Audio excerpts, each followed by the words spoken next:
Let's dive into Ruger's training so we can stay consistent at home. Whenever he's doing behaviors that we want to keep seeing, whether that's following our commands or he's showing us calm behaviors, we want to reinforce and reward those behaviors with either praise, petting, or treats. And then whenever he's doing things that we don't want to see, whether that's jumping up on us or he's not following our commands, we're going to follow through with our training equipment so we can decrease those unwanted behaviors. So let's go over Ruger's training equipment.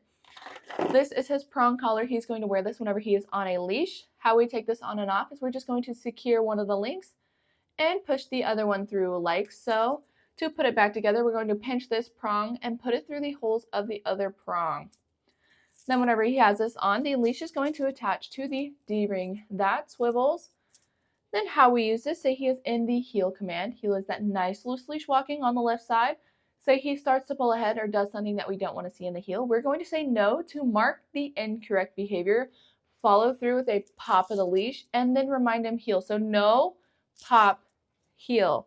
Then, of course, when he gets back into the position where we want him, we can give him that praise, petting, and treats for rewarding him where we want him to be. Now with the remote collar, how we turn this on and off, red dot on both the collar and the remote. We're going to touch these together. That green light flashing means the collar itself is on, charge, and ready to go. How we turn on the remote, on and off button on the back, we're going to push and hold until the screen lights up. You're going to see level 25 appear on the screen. This is Ruger's working level right now, and then we're going to focus on the black S button. S just stands for stimulation, so it's kind of like an electric muscle stimulator. How we use this, say he's in the heel command. Heel is that nice loose leash walking. Say he starts to pull ahead, we're going to say no. Follow through with the black S button, heel, no, button, heel. Then depending on the situation that we're in, we may use one of these, we may use both of these. It just depends on the level of distraction that is happening with Ruger. With the remote collar, it's going to be the first thing that we put on in the morning, and then it's going to be the last thing that we take off at night. So we always have a form of communication with Ruger throughout the day. With the prong collar, he'll wear it whenever he's on a leash. So in the beginning, he may have the leash and prong on in the house to introduce the new commands to the house, and then you can slowly fade away from where you don't need the leash and prong on in the house, and he'll just have the remote collar on. So now that we've gone over Ruger's training equipment, let's go over his commands. I've already kind of gone over the heels, so now whenever we take him out on walks, about 80 to 90% of the walk should be in the heel command, the other 10 to 20%. We can give him his release word free. That's going to be his time to go do his business, his time to go enjoy the walk, where we're going to follow him rather than him following us. Now we have sit. Sit means stay is implied, so this is really good for those door manners. So whether we're going inside or outside of a door, we're going to have Ruger sit. Sit means stay is implied, so as we're opening the door, if he stays, great. If not, we're going to follow through with our training equipment until he gets it right, and then we're going to do it again. Then we have two options when he stays. We can either heel through the door with him or give him the release word free and have him go through on his own. It's just depending on the situation. And ever we're working on these, we want to set the same boundaries that we have here at the facility at home, so that way he understands to sit on the first time that we ask and not the seventh time that we ask. Now we have down. Down also means stay is implied. Whenever we're practicing the down, we're never going to release Ruger from a distance with any of his stay commands, whether it's sit, down, or place. Say he is in a down and we walk 10 feet away, we're never going to call him from that distance because then he'll get rewarded for coming to us and not staying in that stay command. So when we're practicing the down, whatever distraction we're doing, we're going to go back to Ruger where he is, give him his treat, and then we can release him from where he's at so he gets rewarded for staying in the down. Also, when rewarding this one, I would reward as low to the ground as possible so he knows where that positive zone is. Say you're practicing the down and Ruger gets up and he comes to you. No big deal. We're going to follow through with the training equipment, take him back to wherever he was, and then we're going to practice it again. So that way, whatever we did, we get it's distracting, but he has to stay in the down. Now we have place. Place is a boundary state, ideally on an elevated bed. This one's really good for whenever we have guests coming over. So with this one, I would suggest in the house we have the leash and prong on, so if he does get up, we have a way to guide him back to the bed. When we're practicing this one, we'll tell him place. Once he's on place, we're not going to release him from a distance so he doesn't get rewarded for coming to us. Whatever's going on, we have people come over, that's great. We're going to go back to Ruger, reward on the place bed so he knows the positive zone is the bed he is on.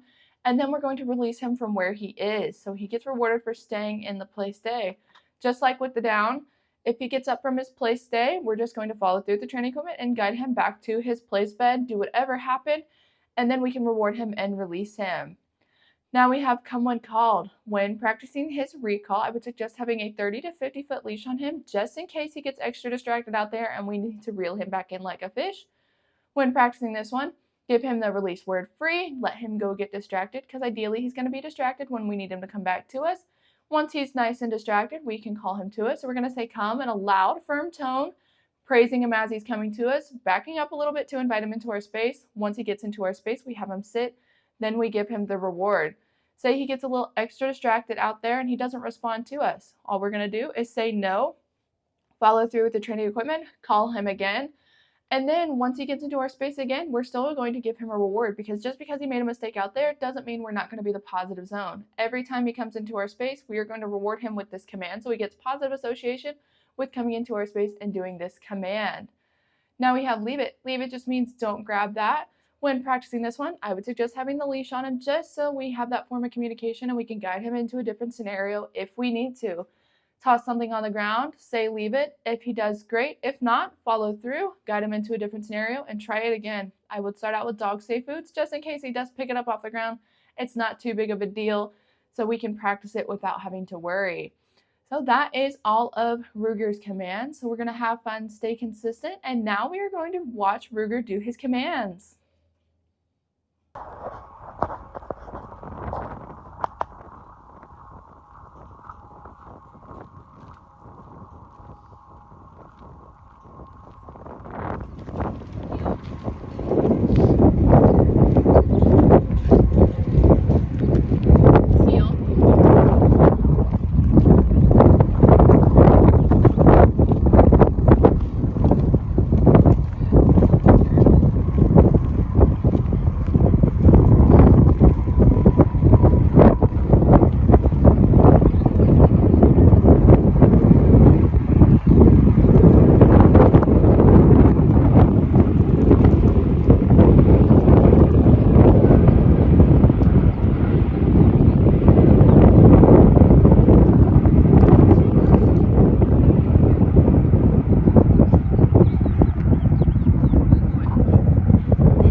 Down.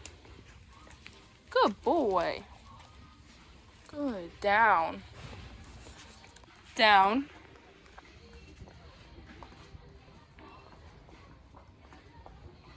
Good boy. Down.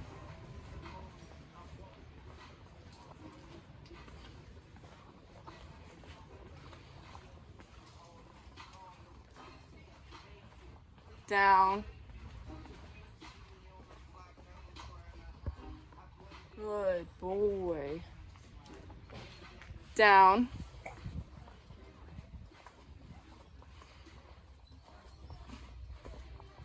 Down.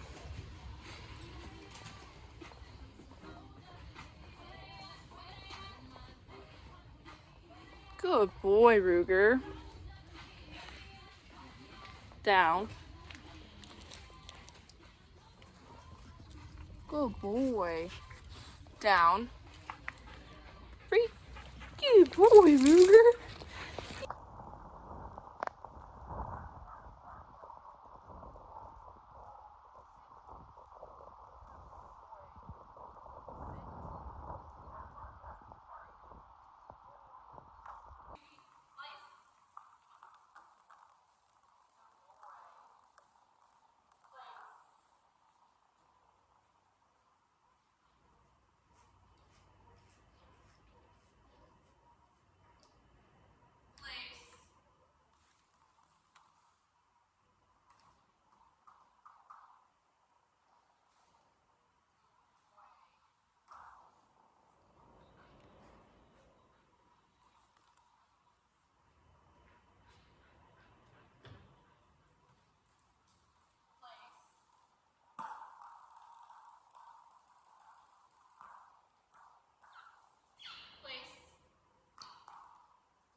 Let's go over the other features of the remote. We've already gone over how to turn it on. Now let's go over how to turn it off.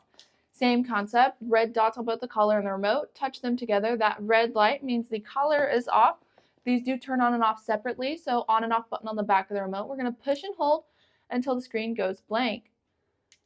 So this is so that if he's wearing the collar, he can't actually turn it off by scratching his neck or something like that. Now let's go over the other buttons on the remote. We've already gone over that black S button. That's going to be the number that you see on the screen.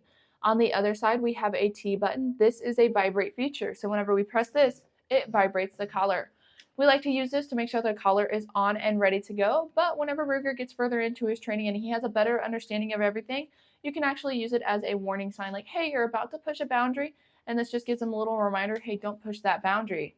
Now on the other side, underneath the black S button, we have the red S button. This is a boost feature. So you see his level is 25. If I press it, it's going to jump his level to 45. So whatever number is on the screen, it is going to jump it 20 levels. And this is a boost feature, so we can communicate with Ruger whenever he is doing something dangerous. So say he goes out and he starts to chase a car, and we've tried to get his attention with the black S button, and it's just not enough because he is in a high adrenaline state of mind. So whenever we're using level 20, it reaches about here, but whenever he's chasing a car, he is up here. So now we have an instant way to communicate with him whenever he's doing something dangerous and we need to get his attention. So the red S button is for emergency cases whenever he's doing something and we need to grab his attention. Then say you're working with him and you notice level 25 isn't working, or if he's having too much of a reaction to it. What we can do is we can change it by holding down on the dial until that 1D at the top of the screen starts flashing, and then we can rotate it to whatever number we think is going to work with Ruger.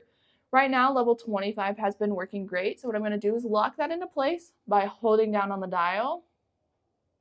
And this is so we can't accidentally change it while it's in our pocket. So we know it's always going to be on 25, but once you unlock it, if you have rotated it, don't worry. If you unlock it again, it may jump its number, and that's just because you rotated it to something else. So we just rotate it back down to 25 or whatever number you think is going to work, and then we lock it into place. Now on the back of the remote, the on and off button also works as a flashlight feature. So whenever he's wearing this and you take him out at night, you can see where he's going. So if you press the on and off button rather than holding it, press it once, it's a flashing light. Second time, solid flashlight. Third time, turns the flashlight feature off. Now right next to the on and off button, we have an M/C button. In the beginning of Ruger's training, we started out at a very low level on continuous to introduce the remote in a very positive way. Once he got further into his training, we went over to momentary at a little bit of a higher level, and he should stay on momentary the rest of his training. So that is going to be the M that you see on the screen. So no matter how long we click the button, it's only going to stimulate as long as this red light flashes. So it's just a quick second. Then the charging port is right underneath the on and off button, and it does come with a dual charger. If he wears this for 12 to 14 hour days, it's to stay charged for about 2 days. So if you charge it every other day, you should be good. This will also start to blink orange and then red whenever it's getting close to dying. So that way you're aware of when you need to charge it. This is the dual charger, so you can charge them both at the same time.